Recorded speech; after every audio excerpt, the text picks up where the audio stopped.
And hello, everyone. Sorry about the slide issue. You can be overly rehearsed for these things, can't you? That's definitely not us today. So my name's Katie Hartley. I look after addressable product at Dentsu, and I've just realised I don't have a clicker. There we go. And I'm going to be talking to you about attention and carbon and how we've been correlating these two critical new measures in order to support us in better media selection. And that is better in the sense of business results and better in the sense of not costing us the actual earth. Now, it is an iterative journey, so hopefully this presentation today just gives you a kind of clear idea of how we're kind of approaching it and where we are today. So first of all, let's briefly unpack why we care about these two measures in the first instance. So first of all, yes, attention is valuable. For everyone who's been sat here on this stage today, you probably already know that.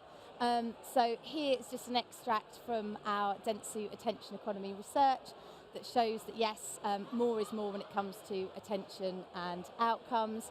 Inherently, we've always known that to be the case. But now we have these wonderful eye-tracking technologies that have been able to help us prove that for certain. In this particular example, we're looking at attention and recall, but actually we found that to be true across all the different measures that we've looked at across the course of our study programme. Of course, we also now know that attention can't be taken for granted. We don't get it by default to every ad that we put out there. And in fact, you can see here that just 11% of desktop display actually gets looked at. And this is where, I guess, previously we had kind of thought or hoped that viewability was kind of stepping in to help us out. But you can see here, overlay MRC standards, and still 19% of that inventory bucket goes entirely unseen. So yes, attention is problematic. However, we now have a plethora of different attention measurement companies out there stepping in to help us have this new and important view into the value of an exposure. And quite often that is told through the lens of the volume of attention. So was attention paid or not paid? If it was paid, how long was it paid for? We've actually been working with Lumen for a number of years now, so we've actually created a kind of enhancement to that view. So we're actually also able to predict, was that impression seen for long enough in that particular set of circumstances in order for it to go on and actually be effective. And that's because we've seen from our research that just as there is nuance in the volume of attention paid in different sets of circumstances, there is also nuance in the value of that attention as well. So the relative power of that attention in its ability to drive effect.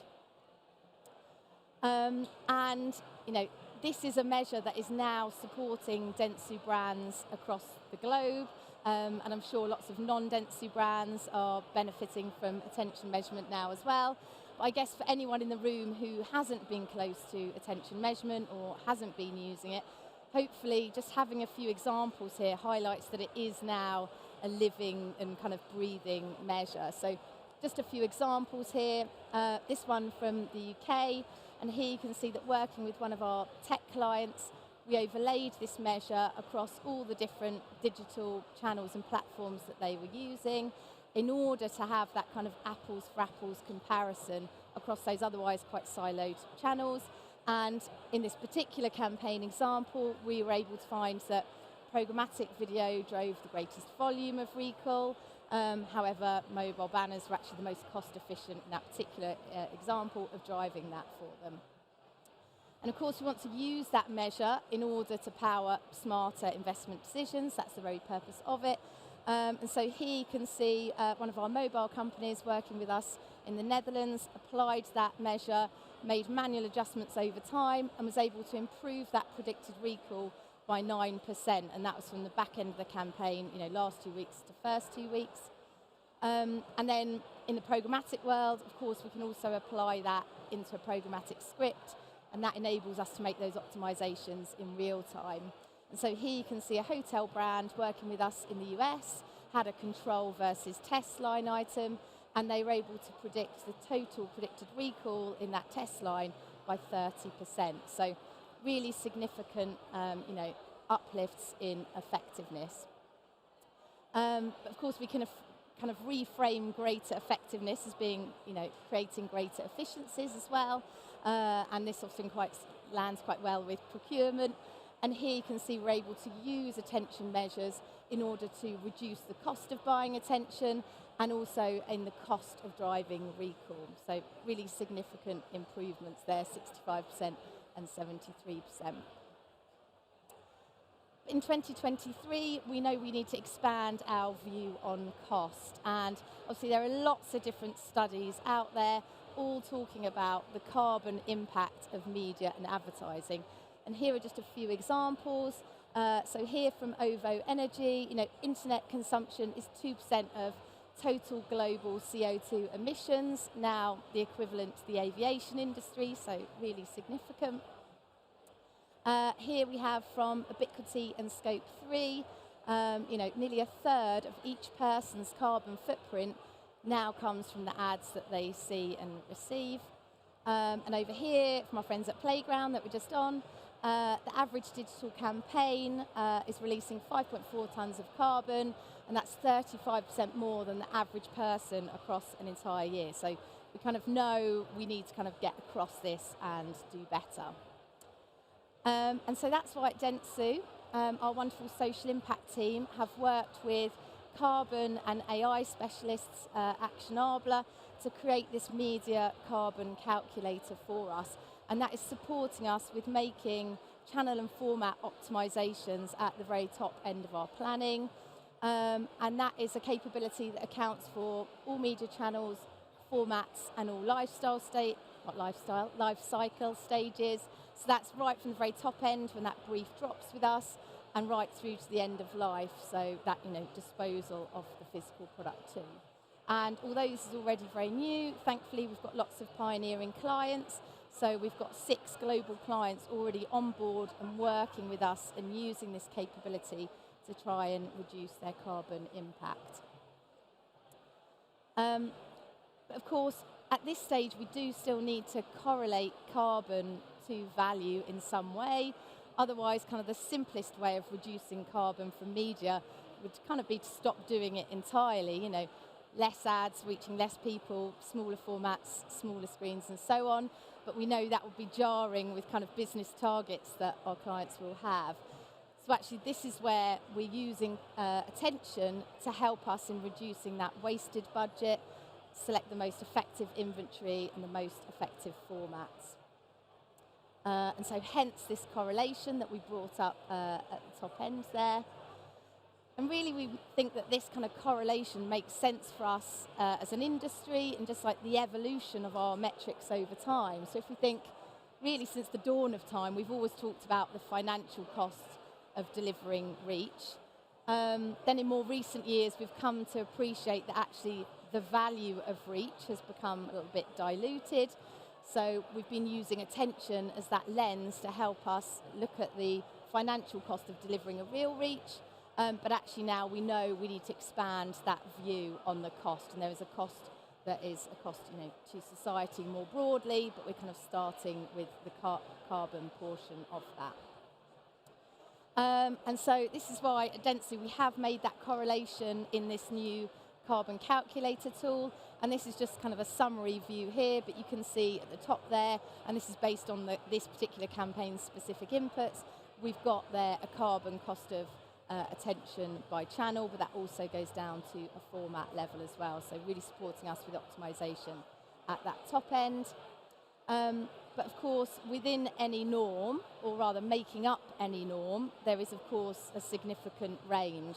And we want to be able to account for that as much as possible. So we are big believers in campaign measurement that enables us to account for as much nuance and have as much accuracy as possible in these predictions. So this is why we have enhanced our in-campaign effective attention measure that we touched on earlier by marrying in the digital portion of our carbon calculator data. So that gives us not only that view in the carbon cost of getting our ad to be seen, but actually the carbon cost of getting our ad to be driving effect. Because just as if your ad isn't seen, that represents carbon wastage, if it is seen but it's not seen for long enough in order to be effective, well, that is wasted carbon as well. So we call that the carbon cost of cognition, because who doesn't love a bit of alliteration when you can shoehorn it in? So you can see there, in that summary view, that's, the carbon cost of achieving the recalled impressions from that particular campaign. But actually it's about seeing the individual line items and getting that more granular view. It's going to better support us in those optimizations. And in this particular instance, yes, the bigger kind of format there, the skin, didn't give us the payoff with attention in order for that to have been an effective carbon cost of cognition. But equally, you can see another one of these big formats here, the third up from the bottom. Actually, we did get that payoff. It was a big format, but actually it was still effective for us. And actually, there are loads of amazing tech partners in this space that are innovating and helping us to reduce our carbon. And our social impact team were really keen that we would kind of, name check all of these amazing companies. Seeing this, for example, they have that brilliant format that enables us to stream rather than download, and therefore kind of reduce carbon at the source. So less data transfer means less carbon. And I think they kind of equate that to 40% less carbon emitted by kind of using that format. So hopefully that gives you a good flavour of kind of how we're approaching this at Dentsu. Keys sort of takeouts being, ads that aren't seen definitely represents wasted budget, but also we need to get a bit more sophisticated with our measurements, because ads that aren't seen for long enough, represents wasted carbon too. It's definitely a kind of iterative learning journey for all of us, and we're in that together. But I guess, special shout out and thank you to our wonderful clients who are embracing these new capabilities and therefore enabling us to kind of collectively learn by doing. So thank you so much for listening. Mike might be getting his own back on me for making him busk on stage for a bit earlier. I don't think because of the weird sound situation we can ask questions. There's an app. Didn't get it. But Mike is here. Thank you, Mike. Did the people not laugh at your jokes? No. No, they never do, because they're all wearing headsets. But Katie. We've got a couple of questions for you. Thank you so much. And also, guys, you can at least clap for this, because and also very on brand with the green. That's very, very important. I used to wear blue shirts all the time, and I never to try and get people to remember that I work for Lumen. But, so I've got a couple of questions for you before we bring on the other people for our final panel. So this carbon cost of cognition thing it's interesting, it has come from two perspectives at the same time.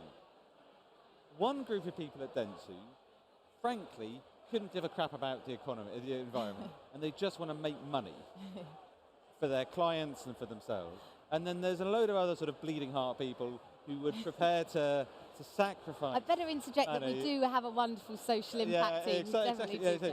But it seems that what you've done here is to square that particular circle, that you're only choosing stuff that's going to work, and then work. So there doesn't seem to be a compromise here. It's so far no compromise. Yeah, I mean, and as technologies are helping us, things will continue to improve, because, say for example, there can be a slight tension.